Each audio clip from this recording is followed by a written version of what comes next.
Okay, I have an update and a correction.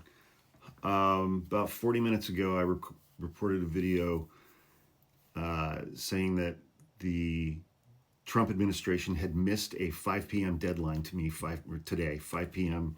East Coast time, to notify the court relative to the status and whereabouts of Kilmar Abrego Garcia, the Maryland father who was, according to the government, mistakenly deported to an El Salvador prison on March 15th.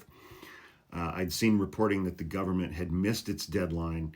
That is not accurate. They did file a document. It was a statement from a senior bureau official for the State Department, a guy named Michael Kozak.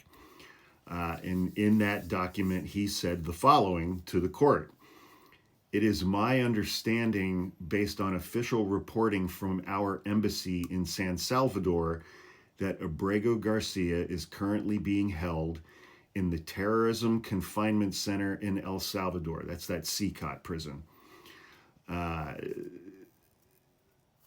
Let's see. They filed it late, so the initial reporting may have been accurate, but they filed something, they just filed it late. He is alive and secure in that facility, said Mr. Kozak. He is detained pursuant to the sovereign domestic authority of El Salvador. Two things. Mr. Abrego Garcia has not committed any crimes in El Salvador. He's not charged with any crimes in El Salvador. So I'm not sure why he would be detained pursuant to the sovereign domestic authority of El Salvador. Second, three things. Second, the Trump administration paid El Salvador $6 million to house these people. To just, here they are, put them in your prison. I've seen no evidence that the government of El Salvador did any due diligence to make sure that any of these detainees were actually criminals or felons, or did they determine whether or not these people were members of a violent Venezuelan street gang, Tren de Aragua? Detained pursuant to the sovereign domestic authority of El Salvador. That's a weird, very weird sentence because it's patently false. He's detained because the United States government paid the government of El Salvador $6 million to detain him and 199 other people.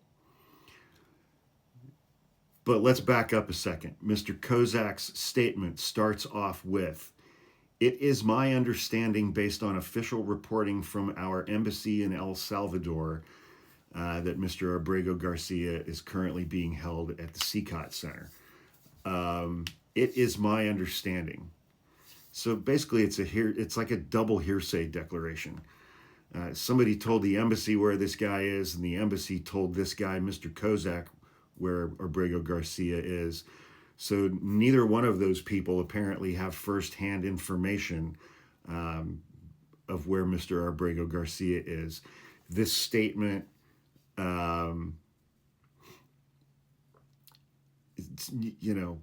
I'll just read the first sentence of this reporting from ABC News. A day after a federal court sought details of the status of a Maryland man who was deported in error to El Salvador, the State Department told a judge that Kilmar Abrego Garcia is, quote, alive and well, close quote, but still not on American soil. Alive and well. I think you'd be, I think at this point, as of March 12th, 2025, I think you would be misguided at best to believe or take at face value any statement issued by this government, by Donald Trump's government. But this is the statement that they filed with the court. And I'm assuming it's in the form of a declaration, meaning a statement that Michael Kozak made under penalty of perjury, because that's what the judge ordered the government to do. I don't know anything about this Michael Kozak guy. I've never heard of him before. It says he's a senior bureau official for the State Department. So I feel fairly safe in assuming, oh, let me just Google him here and see what I come up with.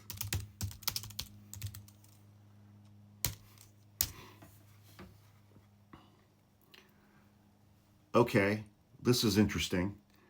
Michael Kozak, United States Department of State, with more than 50 years of service as a diplomat.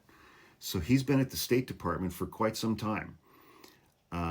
He is Deputy Assistant Secretary for Bureau of Democracy, Human Rights, and Labor. Oh, human rights. Great. Michael Kozak has been a steadfast advocate for democracy and human rights, leading efforts to advance U.S. foreign policy and challenge authoritarian regimes. Jesus Christ. Well, you're really knocking it out of the park, Mike. Oh, man, oh, man. Oh, wow. Okay, well, anyway, that's the statement that they have filed with the court. Again, you know, here's my thought about somebody like Michael Kozak. If that's the work you've been doing for 50 years, you've clearly put in enough time to retire rather than participate in this bullshit. So maybe think about doing that.